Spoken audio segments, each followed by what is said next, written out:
Good evening, ladies and gentlemen. Contemporary 2014 and Port Raleigh Productions are proud to present Mystery Radio Theater, brought to you this week by Smith's Ties. North, south, east, west, a new fashion idea has popularized bow tie style all year round. Smith's Ties is the name, smartness is the reason. Wear neatly formal, nonchalantly fluffed, flared in any way that suits your whim. Past, present, future, it is the one bow tie that stylists say is tied correctly. Smith's exclusive silks brings you the season's popular patterns months ahead so you can always stay in fashion. Smith's ties are also available in simple black and white designs for evenings requiring formal dress. There are plenty of styles for men and styles for boys as well that save mother all that fuss and bother. Developed by Dr. John Smith in Great Britain, the secret of Smith tie supremacy is its patented undercover chassis, which is flexibly adjustable so you can model the tie into any shape you like. One try-on will convince you. Smith's bow ties. Bow ties are cool. And now, we present this week's edition of Mystery Radio Theater and the adventures of Frank Boddy, detective.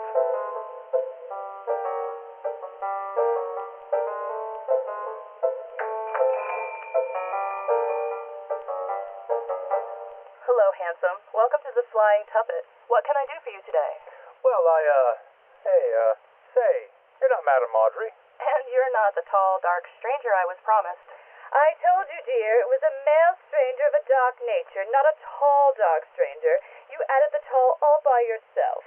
Please excuse her. She just has an appetite for tall, dark men. I'm Elizabeth Peacock. The one behind the counter is Blanche White. Pleased to meet you, ladies. Frank Boddy.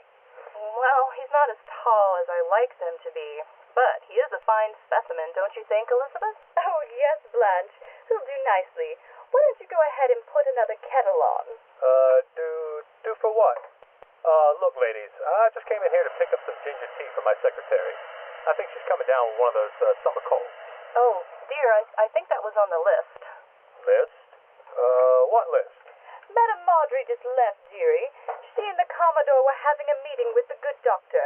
What was his name again, Blanche? Albrecht. That's right, Albrecht. They went to pick up her latest shipment of tea from the warehouse in the bazaar. That's funny. I just came from that direction. I didn't see them on the street. They went the back way, handsome. The alley behind the tuffet is a shortcut to the bazaar. Yes, but only shopkeepers between here and there have access. So, how does that work? I mean, do they enter and exit each other's shops when they do that? Heavens, no, dearie. There's a gated access beside that rare bookstore. They use it to move bulk goods from one end of the port to the other. It helps reduce the traffic on the public streets. And she has a lot of stock arriving today for the World's Fair. Oolong, Elizabeth? I think the young man would prefer jasmine. Oolong it is then. Oh. Why don't you have a seat, dearie, and have a cup of tea with us? Yes, please do. They won't be long, we promise. We'll even read your tea leaves for you while you wait. Read my tea leaves? Look, ladies. Here, dearie, sit down. You might as well wait with us. I promise we won't fight. Much. Oh, Blanche, stop it. You're incorrigible. I'm sorry. You know how I get when I haven't eaten in a while. Really? I'll just come back later. Nonsense. You wouldn't be so rude as to refuse the request of a lady, would you, my dear? I suppose not.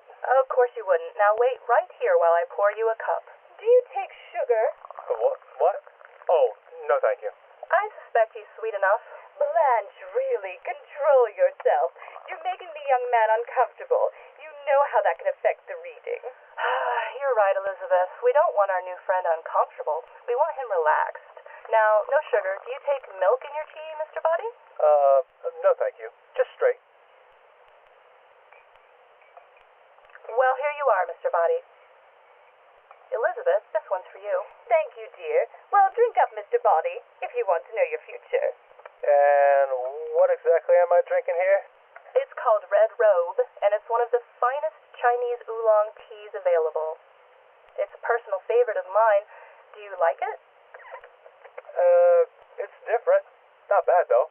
Well, drink up, dearie. Not quite all of it, though. You don't want to drink the last little bit with the leaves.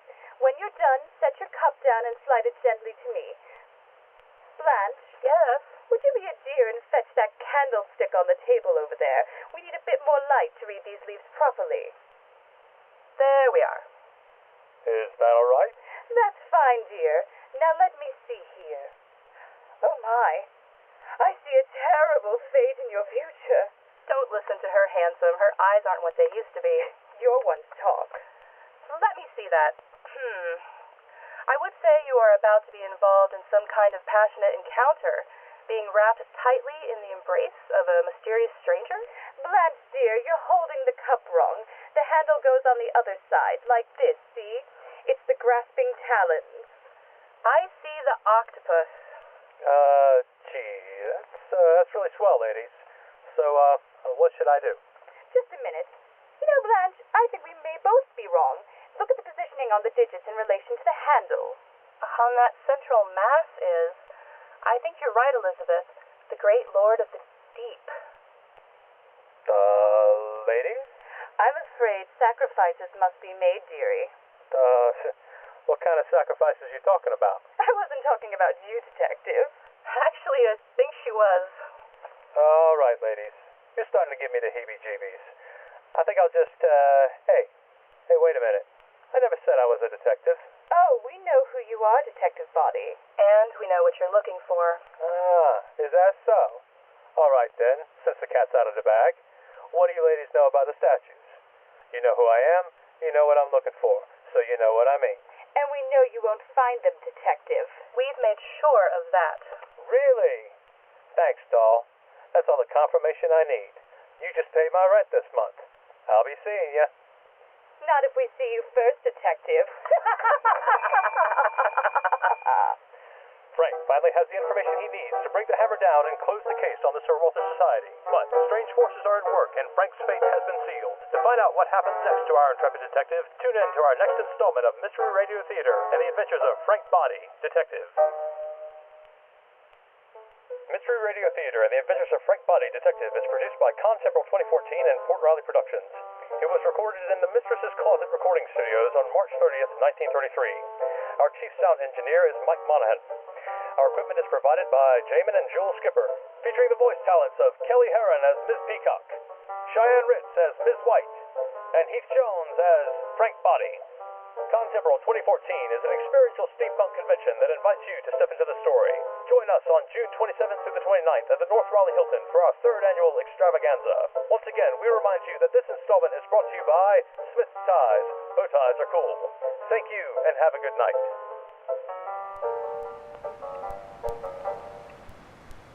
Programming note, you can see Frank Boddy live June 27th to 29th in Port Raleigh. More information is available on the Aether Network at www.contemporal.org or on the Robot Network at Contemporal Morada Niku. Up next, Cooking with Humans.